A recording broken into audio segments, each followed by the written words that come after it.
Hi everyone, it's Liz here.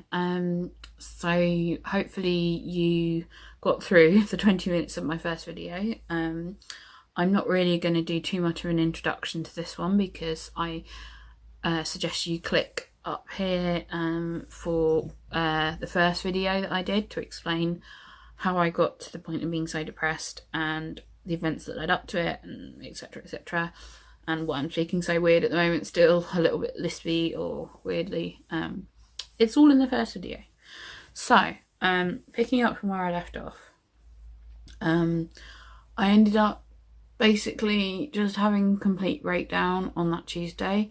I thought the only people in this world that can help us medically are doctors, and they're the ones that are letting me down, and I have got nowhere else to turn. I have to rely on them, whether it's private or NHS, it doesn't matter. They are supposed to help, and I knew there was something medically wrong with me. So I basically was just so low, I couldn't stop crying. I was very, very, very, very upset, and I can't even remember much of it, but I remember just wanting to take my own life, basically. I thought, what's the point of being a living person if I'm in pain all the time, and if nobody's helping me, and there's no light at the end of the tunnel, there's no treatment plan, there's no nothing. Literally, I was a hermit in my house, in pain, with nobody to talk to, no medical help, nothing. And I think this is where a lot of people struggle with EDS and POTS. So anyway, I ended up just being in complete mess, and my husband didn't know what to do. And so for me, I was like, well, he's not helping me either. So I was in so much pain, and by getting upset made the pain worse too. And so he called my parents, and I was so angry that he'd called them because I didn't want them involved, because I have issues with my dad understanding what's going on, and I didn't want any attention or fuss. But at the same time, I knew I needed help. Like physical, not mental at that stage, just physical help. And so we ended up calling 111 and just going through the physical side of things with them, and they sent an ambulance. So I was like, wow, I didn't think that would happen. And that night, it was in an evening, so they came, and I had a high temperature. I was shivering, and they, on that basis, thought, we need to take you to hospital anyway. Because that's one thing that everyone had commented who'd seen me, my GP, my physiotherapist, all the way through from last year till February, that I was hot all the time and nothing would help. And usually paracetamol helps. That didn't help at all. I wasn't able to eat either. I'd stopped eating because I wasn't hungry. I had no appetite. It hadn't clicked at that stage. That was to do with depression, but that was there. And my stomach was so bad. I suffered before even all this started. I'd been suffering all of last year with it, so I knew it wasn't to do with my mental health. So I was really weak as well. So we got taken to the hospital, and because it was really overstretched, the ambulance service, I usually get taken to my local hospital, which is, to be honest, awful. It is terrible. I have really bad anxiety about going there because I've had bad experiences where nobody believes that you've got EDS or what it is, or POTS or anything, and they try and jab you with IV cannulas, and they don't get veins because EDS, a lot of us suffer with really deep and thin, tiny veins, and it moves, and it's just a horrible experience. So when I turned up at my regional hospital, which is really good, I was really surprised, and the ambulance service actually got told off because they were actually brought in from Essex, and they didn't know the protocol, and I was quite glad because, to be honest, it was the best place I could have been Didn't feel like it at the time. But anyway, I was waiting for so long. It got to about 2 o'clock in the morning and we got left at 8 at my house. And the doctor just was useless. She was young. She asked like what the issue was, and I was like, the swelling in my neck was so bad. It was like massive. I mean, it's still quite bad now, but it was worse. And all my face was just in pain. And I was at the stage where I was like, I want you to put me to sleep, like knock me out and put me in a coma, because I was in pain in my jaw, in my cheeks, in my head, my neck. Like, it was the worst pain. And I've had a lot of bad pain. I've had gallstones and an appendix taken out, and it's worse than that, all of that put together. And so the doctor was trying to send me home with some weird type cooling gel for my neck. I was like, and that's when my husband spoke up. I was like, look, we wouldn't come into hospital to get some cooling gel. I need help. I need like someone to look at me, someone to scan me. I was supposed to have urgent MRIs, and then we were now like 5 or 6 weeks down the line and I still hadn't had any scans. So they admitted me, and then basically I said I had depression, and I was just feeling like I wanted to end it all. I was just like in a really low place. So then I was stuck in the like temporary care unit where you're only supposed to be there 24 hours, like clinical decisions unit type place. I was there for 5 days, and that was just because the hospital had no beds anywhere. And I even ended up being put on the renal ward because that was the only bed they had. And then within 24 hours, I then was moved to another ward and another ward and another ward. And it was just like never ending. And I was under the rheumatology team, and I saw about 5 different rheumatologists. Probably one knew properly about EDS. One said, what type do you have? And I said, HEDS. And he was like, what's that? And I was like, type 3. And he was like, oh, okay. I didn't know there was different types. And I was just like, oh my God, the criteria for diagnosis has been there since 2017, nearly 2 whole years, and they still don't know. I was just like, I was then said, my pain is the worst thing. Help me, like, work out what it is. And they just threw so much at me, different medications.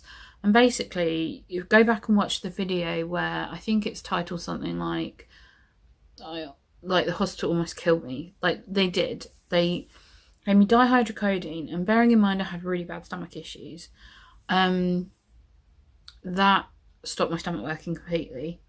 I couldn't tolerate any food. I'd just get diarrhea immediately. I felt sick. I was then, the pain team gave me a TENS machine for my face, and that just made my muscles in my face just go like I was having some kind of weird spasmy seizure, and that didn't work. They tripled the dose of my diazepam, and that combined with the dihydrocodone basically meant that I slept for about 2 days with not remembering where I was, who I was, anything.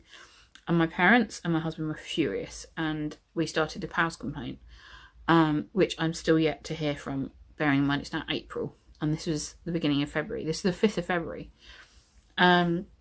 So I also, when I was there, saw a crisis team person who, within about 2 or 3 days of being there. She wanted to assess my mental health state because I'd mentioned I had depression, and I didn't want any help really. I just wanted to know what was wrong with me, and if people showed interest in helping me, that was good. But my trigger for my depression and for my feelings of not wanting to be alive was that every time someone promised me something and then that didn't happen, that would trigger me to feel that way. And also if they said that they were going to do something, and yeah, it was just like I didn't trust any medical people. So I almost come back. I don't know. I was just very, very low. The crisis lady was lovely, but I was just in bits with her. She made me sit in this room. I couldn't really sit up. I was like half lying, half sitting, and I was in bits. I was just crying, and she couldn't get much sense. And so I was like, okay. And she gave me a leaflet that explained what she talked about, because I wasn't really sure, and told me that if I needed someone while I was in hospital to talk to, I just had to ask the nurses, and they would like have my notes and know. So a couple of days in, I was told that I would have an MRI of my neck because I'd showed them the letter from Stanmore where I'd gone for my EDS stuff and blah blah blah. They said, yeah, that's all going to happen. Great. And then the next day, a new doctor came along and said, well, we're going to send you home today. And I was like, but I'm having an MRI. He said, yeah, as an outpatient. And I'm thinking, right, that's going to be another 5, 6, 7 weeks. Like, we don't know how long these things take. And he promised it would be urgent, but I didn't believe him. And I said, look, I've been in here for, by that stage, probably 5, 6 days. And I'm being given pain relief for things you don't even know why it's being caused. So they don't have nerve pain, muscle pain, bone issues. They don't know if I've got a disease like Sjogren's or anything. And they're just trying all these things on me, which are making me worse. So thank God, while I was in hospital, I had 2 outpatient appointments, one with gastro and one with maxillofacial. Maxillofacial was for my jaw and the pain. And yeah, so the gastro team were like furious that the rheumatology team had given me, opiates. And so that was then stopped, and they put me on paracetamol suspension, which is this stuff, which I have been on since. So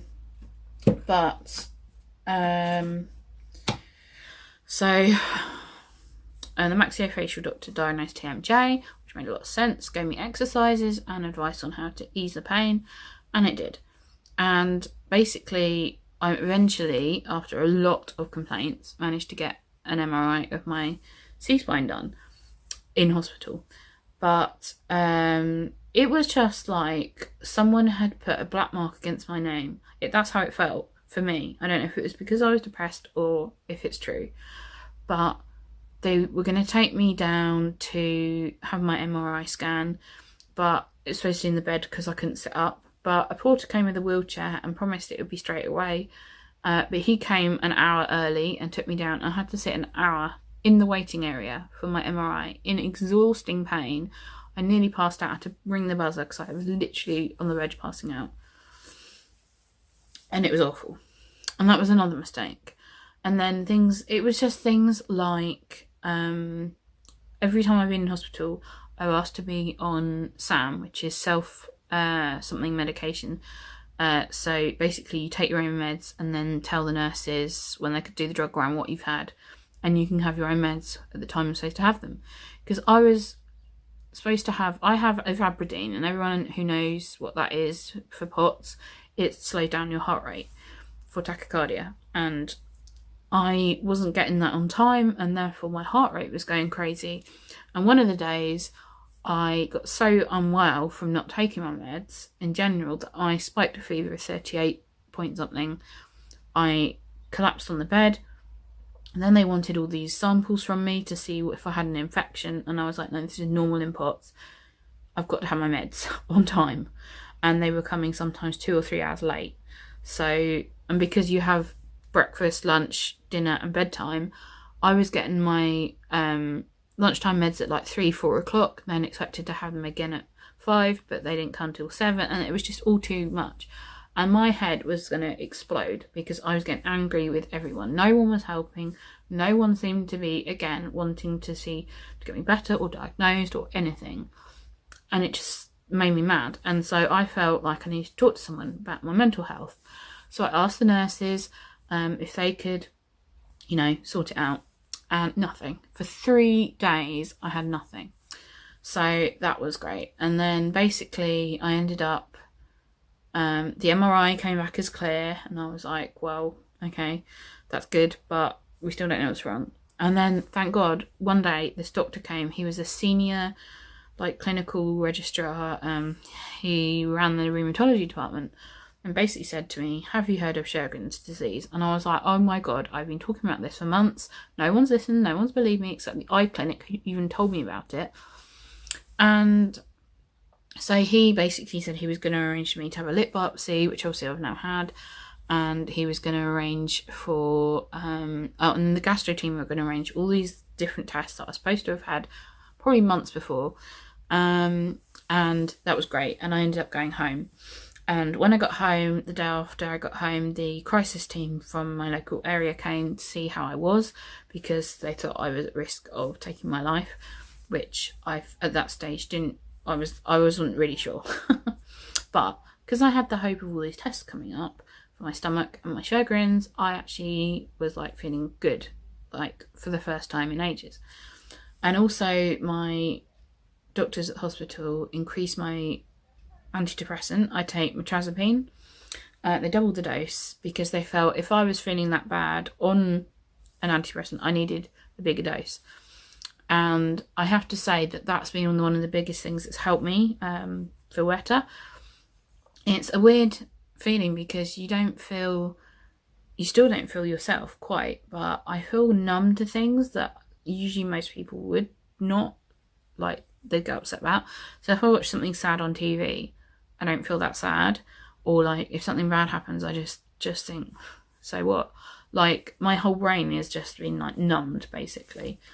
But at the same time, it's good because I haven't felt suicidal since I came out of hospital basically. Maybe since the middle of February anyway. And it's been great. I was told that I would have follow-up counselling and all this stuff, and basically had an assessment over the phone with the people who assessed me in hospital, and they said because I had been suicidal recently, I wasn't eligible for their help.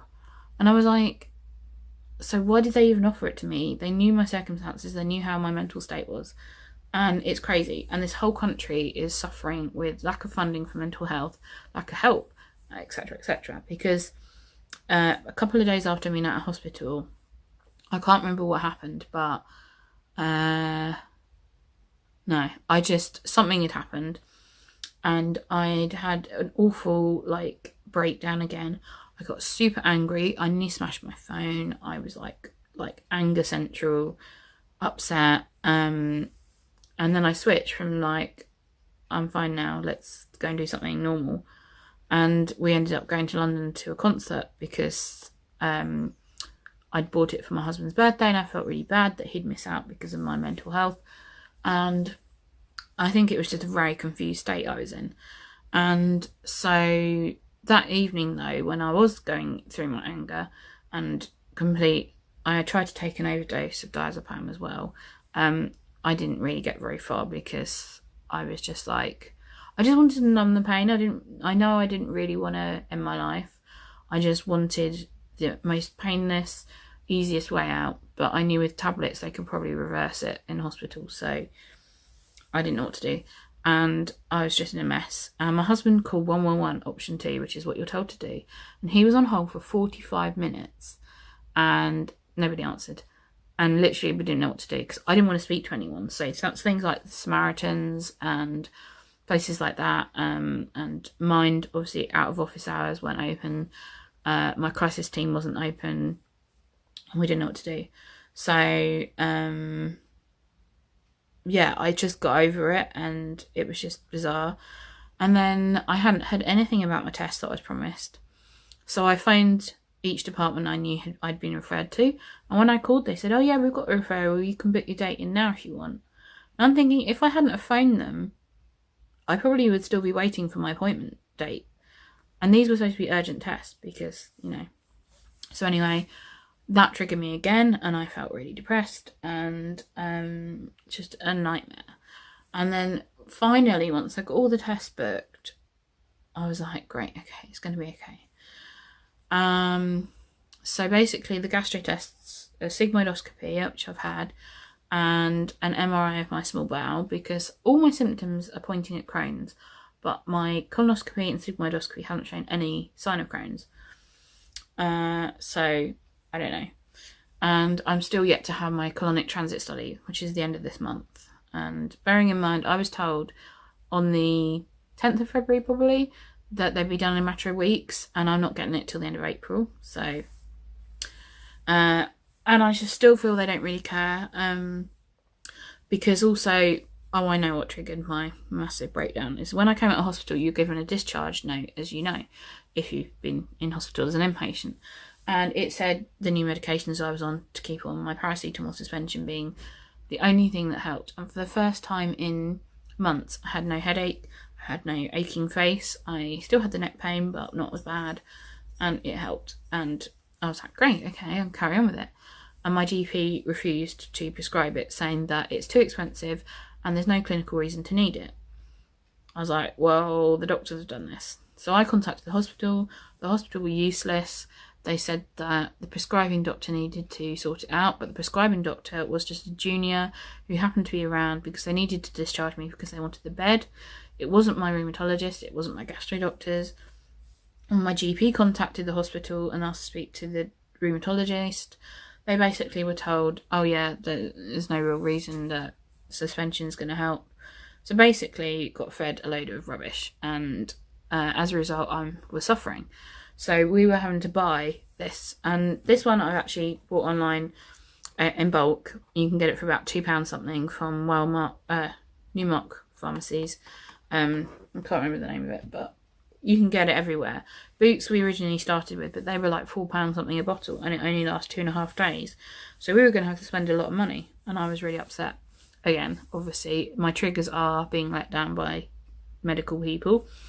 So then we appealed to the CCG in my area, and they basically didn't get anywhere and told me the same as my GP, that no clinical reason to need this medication.